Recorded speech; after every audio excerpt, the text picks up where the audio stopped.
नमस्कार दोस्तों, आज मैं अग्निपथ योजना को लेकर के भारत और नेपाल के बीच जो तनाव उत्पन्न हो गए हैं उसी पर मैं अपना विचार व्यक्त कर रहा हूँ। पहली चीज़ तो जो भारत नेपाल के जो 40,000 जो अग्निवीर में शामिल होते थे, जिसको गोरखा रेजिमेंट कहा जाता था, उन उनको नियुक्ति के लेकर के वहाँ पर आपत्ति हो गई और लोगों ने भारतीय सेना में भाग लेने से मना कर दिया।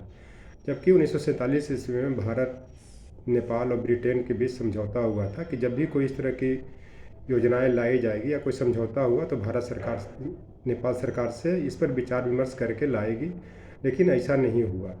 इस कारण वहाँ पे अभी नवंबर में जो चुनाव होने वाले हैं उसमें भी तनाव उत्पन्न हुआ है और भारत सरकार पर दबाव बनाया जा रहा है कि अग्निपथ योजना को वापस लिया जाए और नहीं तो फिर उसमें वो भाग नहीं लेंगे। उसके बाद भारत नेपाल के बीच संबंध पर को जो क्या असर पड़ेगा, ये किसी से छिपा हुआ नहीं है। दूसरी चीज़ की, जब नेपाल सरकार का यह भी मानना है कि मान लिया जाए कि अगर अग्निपथ योजना से 5 वर्ष के बाद अगर अग्निवीरों को हटाया जाता है तो उसके जो देश के सेना वो क्या करेंगे। ना वहाँ कोई स्किल का डेवलपमेंट है, ना कोई रोजगार है, ना बेरोजगारी बड़े पैमाने पर फैला हुआ है। इससे क्या हुआ कि लोग गलत चीज़ों के आदी बनेंगे, नक्सलवाद को बढ़ावा मिलेगा, आतंकवाद को बढ़ावा मिलेगा। दूसरी चीज़ से चीन और भारत के बीच में नज़दीकियाँ बढ़ेगी। तो जिस तरह से शेर शाह सूरी ने एक मुट्ठी बाजरा के चक्कर में सारे साम्राज्य को गंवा दिया था, जो अगर कालिंजर के दुर्ग पर आक्रमण नहीं करता तो शेर शाह सूरी की बाद में मौत नहीं होती। उसके बाद सारा साम्राज्य उसका ख़त्म हो गया।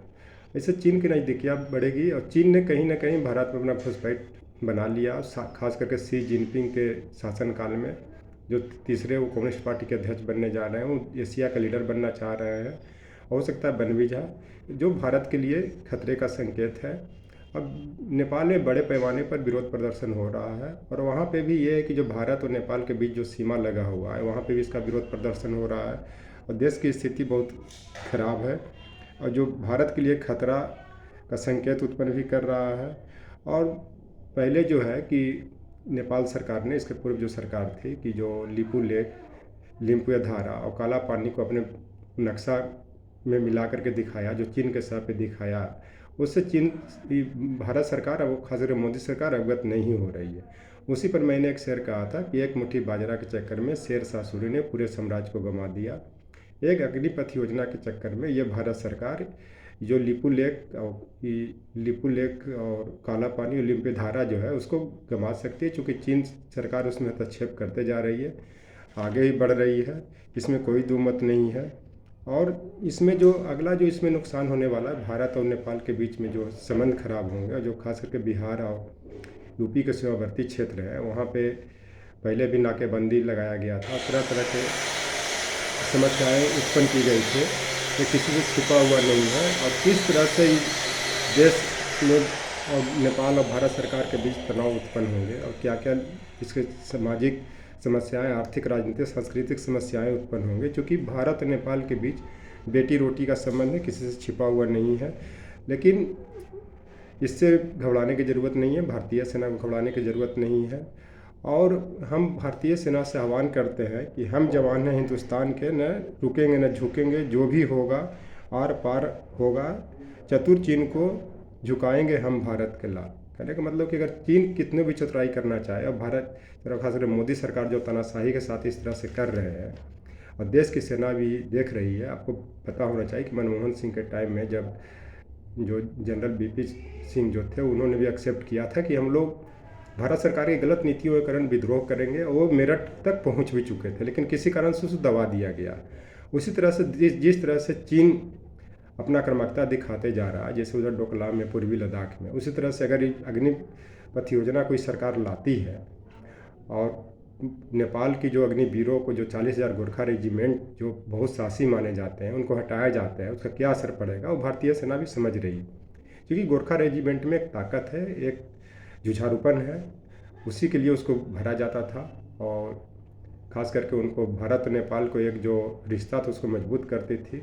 और क्या इसका देश पर असर पड़ेगा, हिंदुस्तानी सेना भी इसको जान रही है और इसको भी आगे कैसे मजबूत करेगी ये भारतीय सेना भी समझ रही है। चीन के हर नई चाल को भारतीय सेना समझ रही है, देशवासी भी समझ रही है। इसी पर एक शेर भी है, समझ रहे हैं चीन की हर नई चाल, नया भारत क्या चीज़ है, उसी की भाषा में हम समझाएंगे।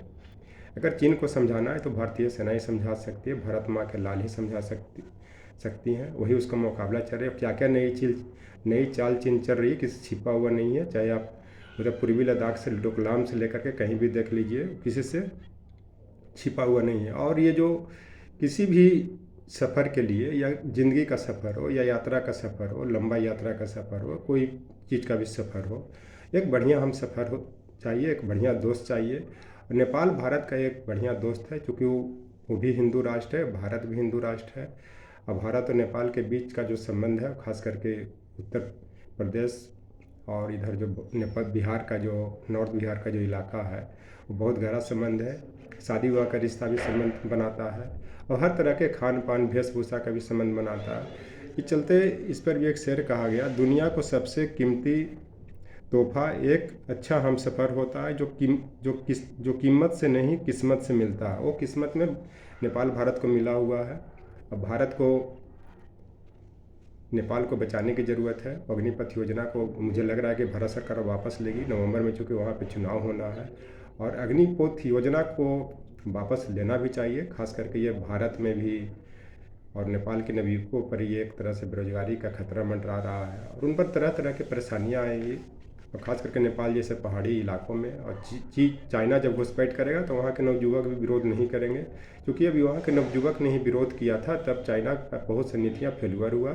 यही भारत सरकार से मुझे आग्रह है कि ये जो अग्निपथ योजना को वापस लेते हुए अग्निवीरों को जो ये है, उनको सुरक्षा प्रदान की जाए। पहले का जो सब कुछ दिया हुआ था, जो जिस तरह से सिस्टम चल रहा था, उसे तरह चलाया जाए।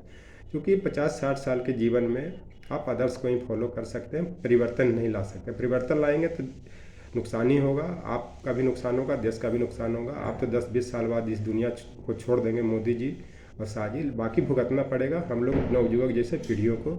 इसलिए अग्निपथ योजना को नेपाल के हितों को ध्यान में रखकर, नेपाल के नवयुवकों को ध्यान में रखते हुए वापस लेनी चाहिए। Thank you.